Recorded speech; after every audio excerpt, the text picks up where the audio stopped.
Welcome back, my friends, to Witchy Ways for modern days. If you are listening to this, wherever you are right now, maybe you're driving, maybe you are curled up on the couch, maybe you're half present while you're doing something else, washing dishes. Thank you for joining me for today's episode. This is going to be, this will be part 5 of the CHAKRA series. Today we are going to dive into the throat chakra.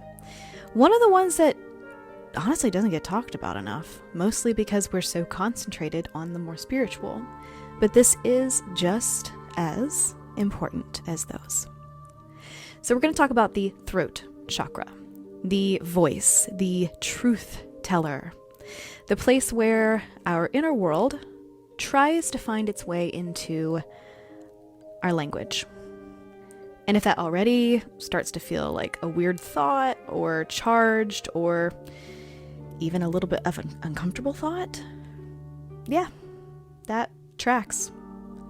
So, the throat chakra is called Vishuddha in Sanskrit, and it sits right at the center of the neck.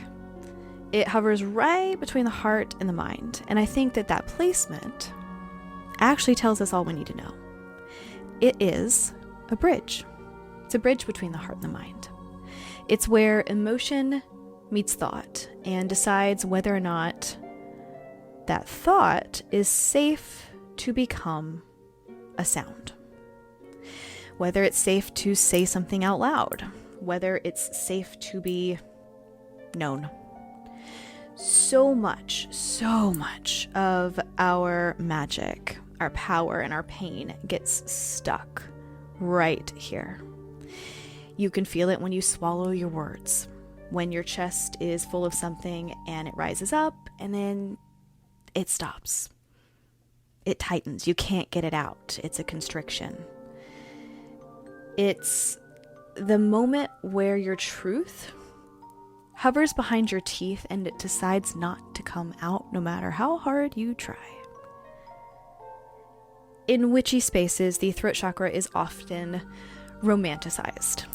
We say things like, well, speak your truth. And yeah, speaking your truth is part of it. That's not a lie. But I want to slow down on that thought just a little. Because the throat chakra isn't just about bold declarations or confident speech or always knowing how to say what you feel. It's about the grief of being misunderstood. It's about the learned habit of staying quiet because at some point speaking cost you something. Maybe safety, love, belonging, approval. And the body remembers that. That's how we get those blockages there. So this is the chakra that is associated with the element of ether, so air or sound, which, as we know, is the unseen medium through which all vibration travels. Which feels really fitting because so much of what lives in the throat is invisible. It's unsung, it's unspoken. It's not just your voice when you're talking, it's your voice when you're silent too. This throat chakra governs not only expression, but suppression. And that's not discussed enough. Yes, it matters what we speak, but it matters just as much what we don't. It holds the echoes of every time you were told to be quieter, nicer, or less intense, or less emotional, or less honest. Your throat chakra remembers when someone dismissed your words, or your words were mocked, or twisted, or ignored entirely.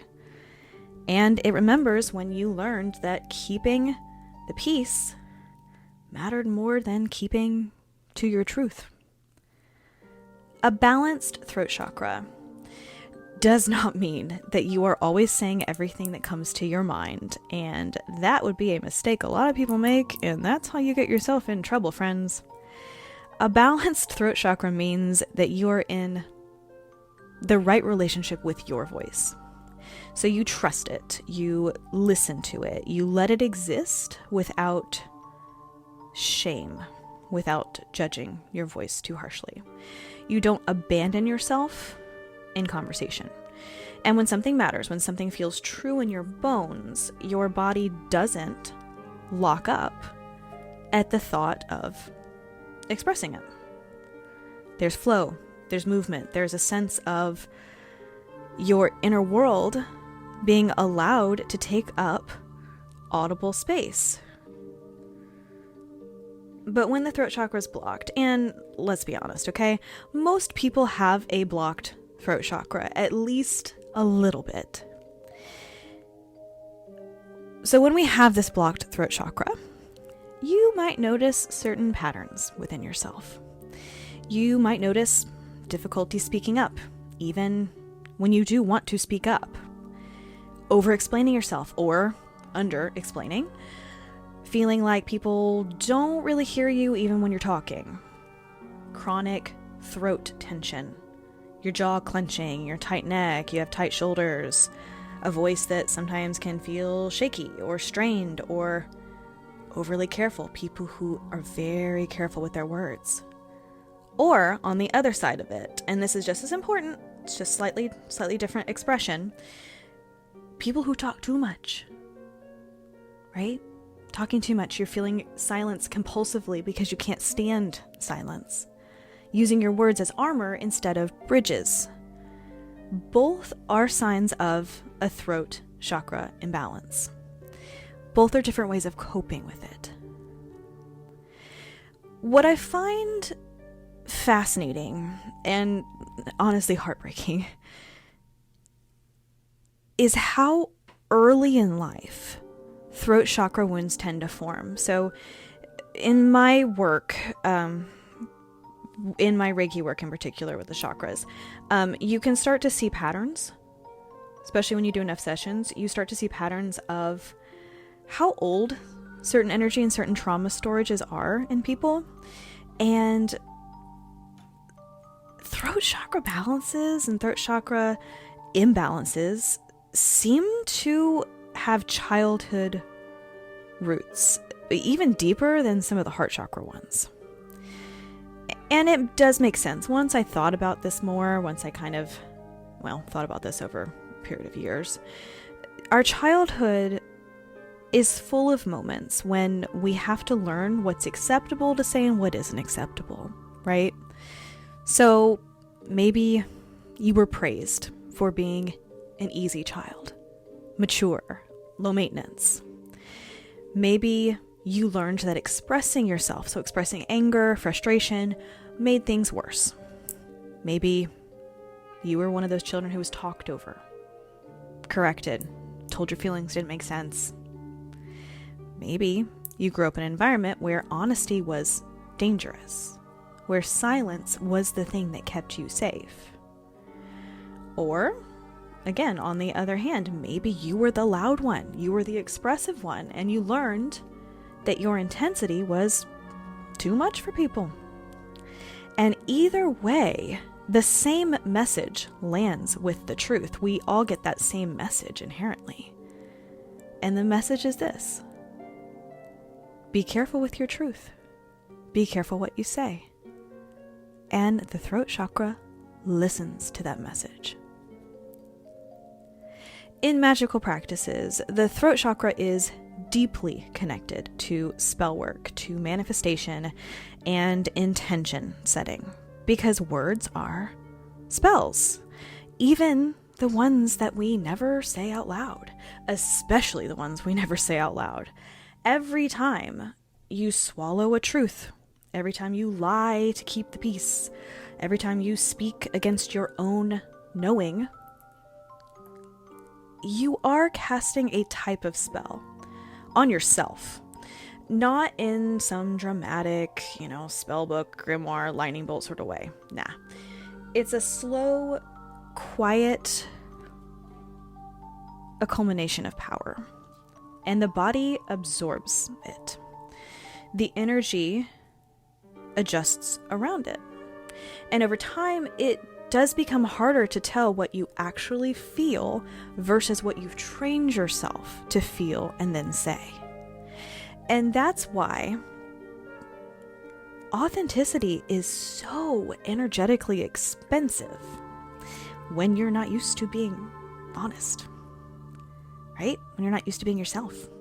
Speaking from the throat chakra is not just about communication. It's about alignment.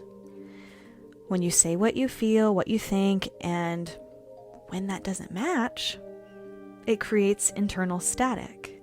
It creates a buzzing discomfort. It creates a sense of being slightly out of phase with yourself. And the throat sits right at the center of all that lovely tension. And it wants coherence. It doesn't like it. Your throat chakra wants truth that you don't justify for something else or someone else. That's a hard thing to swallow, I think. The color that is mostly, often associated with the throat chakra is blue.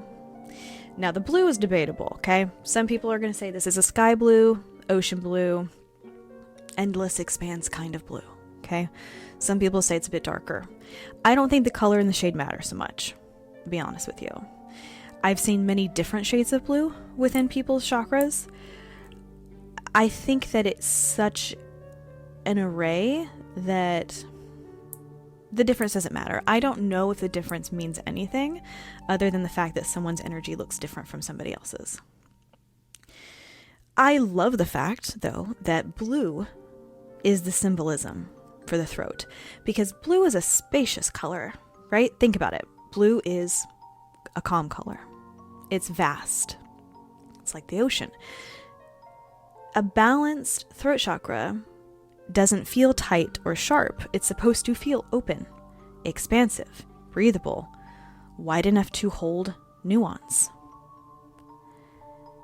You're supposed to be able to say with your throat chakra, I don't know, or I need time, or this doesn't feel right, or this matters to me. Like, we're supposed to be able to say all these things and not feel apologetic for that, not require aggression or apology.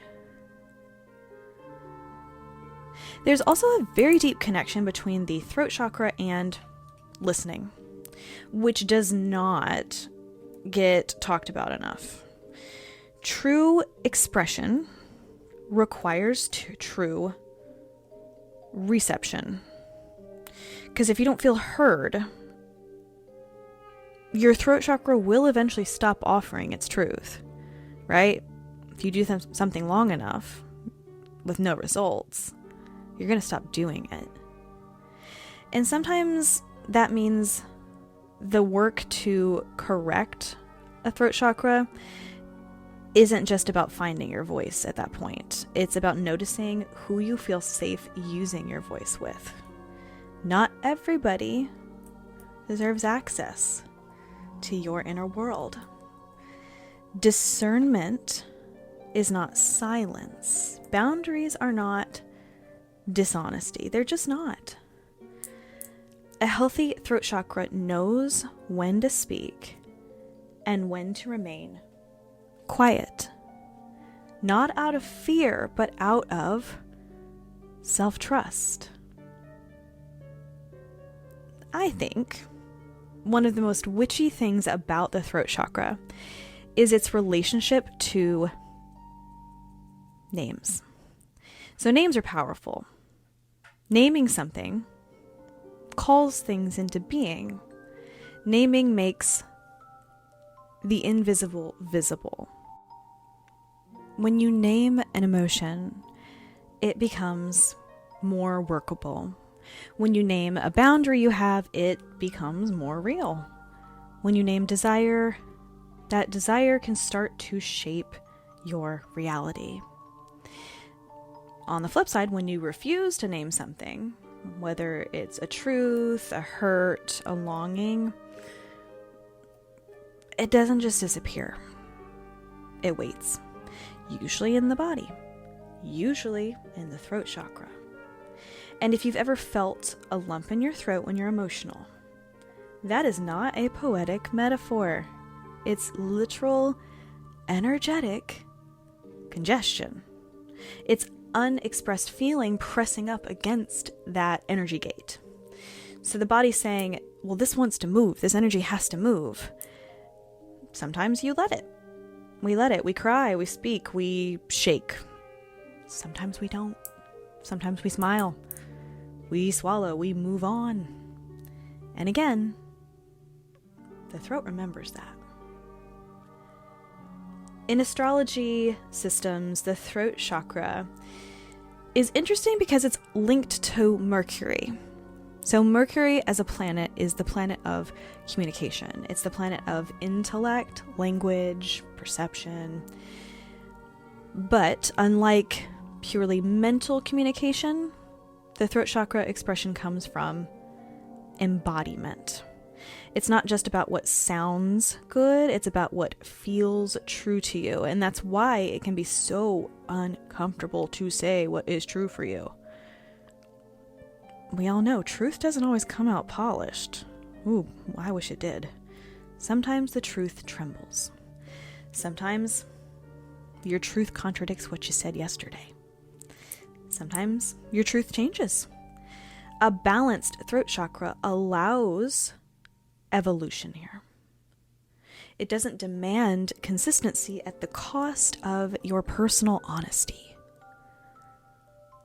And there's also a shadow side to the throat chakra work that does not get enough airtime, I don't think. And I've been speaking around it, but it's the fear of being seen. Right? Because speaking your truth doesn't just make you heard, it makes you visible to other people. Invisibility invites response. It invites reaction, judgment, rejection, love, misunderstanding, connection, all of it. When you open your throat, you're opening yourself to the world. You're saying, look, this is me, this is what I think, this is who I am. And if you've been hurt there before by doing any of that, of course your system hesitates. Of course it tightens. Of course it does. And I want to stress, though, that that's not weakness. It's not. It's intelligence shaped by your experience. In witchcraft, when you do spells, chanting, singing, spell speaking, and incantation, all of these things activate the throat chakra. Even humming shifts energy. Sound bypasses logic. That's why people used to chant a lot with spell work. It moves through the nervous system directly, right? Sound bypasses logic, right? That's why certain voices calm us, and that's why certain voices unsettle us. That's why music can make us cry when words can't. Sound is magic because it vibrates truth into form. And your voice, whether it's spoken, whispered, silent, sung, your voice is a living instrument of your magic. But here's the part I do want to emphasize most, just to clarify and make sure everyone's on the same page with me. Healing your throat chakra is not about forcing yourself to speak before you're ready. It's about safety. It's about rebuilding trust between you and your voice. It's about knowing that you do not have to perform your truth in order for it to be valid. You don't have to justify it. You don't have to make your truth palatable. Your truth doesn't exist to be approved of. Your truth exists to be honored, but it needs to be honored by you first. Sometimes healing this particular chakra can look like journaling words that you're not really ready to say out loud. Sometimes it looks like choosing silence intentionally instead of reactively. Sometimes it looks like correcting someone gently instead of swallowing resentment and never saying anything. Sometimes it looks like letting your voice shake and speaking anyway. And sometimes it looks like resting your voice entirely, not explaining, not clarifying, not fixing, not being the loud one, not saying anything, just being and protecting your peace by doing so. If you've ever felt exhausted after talking about something important, that is your throat chakra working overtime. That's what that feeling is. Expression, true expression, costs us energy, especially when you've been conditioned to guard it. So be gentle with yourself. Be gentle. Don't think that you're bad at communication. You're healing your vocal history, for lack of better words. You're learning a new way of existing inside your truth.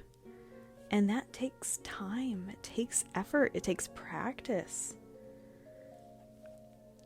One of the most radical acts of throat chakra magic, in my opinion, is saying what you mean without even trying to control how it's being received. And it doesn't mean being careless or being cruel. It means releasing yourself from responsibilities, or from the responsibility of other people's emotional reaction. Your job there is honesty. Their job is interpretation of your honesty. And when you collapse those roles, your throat is going to tighten. When you separate those roles, don't take responsibility for how they take your words, it's going to soften. That takes practice. That sounds scary, even me saying that now. It takes practice. It's worth it, I promise. I want to say something before I go, because I know someone listening needs to hear it. Your voice matters even when it's quiet, even when it's unsure, when it's changing, even when you don't have the perfect words. You have some, but you don't have all of them. It's especially then, really. Your throat chakra doesn't ask you to be fearless. It asks you to be real. Real will always be enough for your energy. So as I do close this episode, I invite you to notice your throat. Just a quick peek at that energy. Not to fix it, not to open it, just to notice it. Does your throat, right this moment, feel tight?